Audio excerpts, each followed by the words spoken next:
Doctor గారు ఎందుకు ప్రధానంగా ఇటువంటి వ్యాధి రావడానికి దోహదం చేసే అంశాలు, కారణాలు ఏమని చెప్తారు?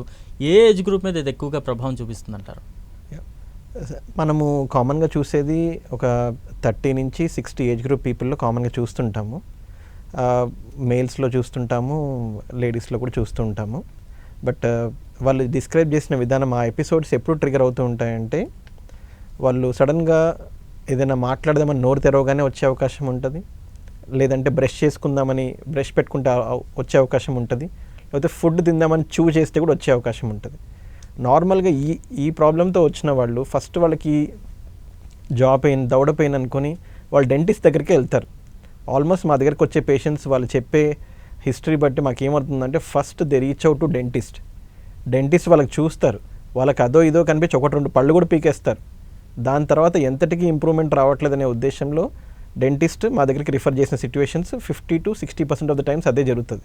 డైరెక్ట్గా మా దగ్గరికి వచ్చే వాళ్ళకన్నా డెంటిస్ట్ దగ్గరికి వెళ్ళడం, 1-2 పళ్ళు పీకిచ్చేసుకోవడం, తర్వాత మా దగ్గరికి రావడం అనేది సాధారణంగా చూస్తుంటాం. అంటే ఇది రిపీటెడ్గా వస్తుందా సార్? ఆ పెయిన్ ఏదైతే మీరు అన్నారో 2 మినిట్స్ వరకు దాన్ని భరించలేనంత పెయిన్ ఉంటుందన్నారు. అదేమైనా అంటే రోజుకి ఎన్నిసార్లు వచ్చే అవకాశం ఉంటుంది? రిపీటెడ్గా ఏమైనా వస్తుందా? ఎందుకంటే సల్మాన్ ఖాన్ అన్నప్పటికీ బాలీవుడ్ స్టార్, ఆయన చాలా మూవీస్ యాడ్ చేయాల్సిన ప్రాజెక్ట్స్ కూడా ఉన్నాయి. ఈ నేపథ్యంలో వాటి మీద ఏమైనా ప్రభావం పడే ఛాన్సెస్ ఉన్నాయంటారా? ఇలాంటి ఎపిసోడ్స్ అనేది పర్సన్ టు పర్సన్ వేరీ అవుతుంటుంది. ఒక్కొక్క పర్సన్ పెయిన్ తట్టుకునే శక్తి ఒక్కొక్కలాగా ఉంటుంది. చాలామంది పెయిన్ సెన్సిటివ్గా ఉంటారు, వాళ్ళు అసలు కొంత నొప్పి కూడా తట్టుకోలేరు. చాలామంది పెయిన్కి చాలా టాలరేట్ చేయగలుగుతారు, వాళ్ళకి నొప్పి తట్టుకునే శక్తి ఎక్కువ ఉంటుంది.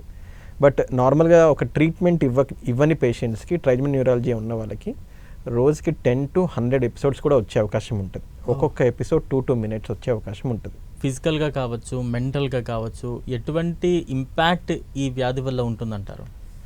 సో ఇది క్వాలిటీ ఆఫ్ లైఫ్ అండి. దీనివల్ల లైఫ్ రిస్క్ అయితే ఏమీ లేదు. ఓకే, లైఫ్ రిస్క్ ఉండదు, కానీ వాళ్ళు చేసే పని మనస్ఫూర్తిగా, సంతృప్తిగా చేయలేరు. ఎప్పుడు ఏది చేయాలన్నా కానీ వెనక నుంచి ఏదో ప్రాబ్లం ఉన్నట్టుగా గుర్తు చేస్తుంది. మనస్ఫూర్తిగా ఫుడ్ తిందామన్నా నొప్పి వస్తుంది, ఎవరితోనైనా మంచిగా నోరు తెరిచి నవ్వుదామన్నా నొప్పి వస్తుంది. సో ఇది ప్రతిసారి రావాలని ఏం లేదు.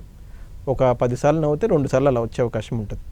సో ట్రీట్మెంట్ పైన ఉన్న వాళ్ళకి ఫ్రీక్వెన్సీ చాలా వరకు తగ్గుతుంది. ఎవరికి ఎంత డోస్ ఇస్తే తగ్గుతుంది అనేది డోసేజ్ అడ్జస్ట్ చేసుకుంటూ ఉండుంటే తగ్గుముఖం పట్టే అవకాశం ఉంటుంది.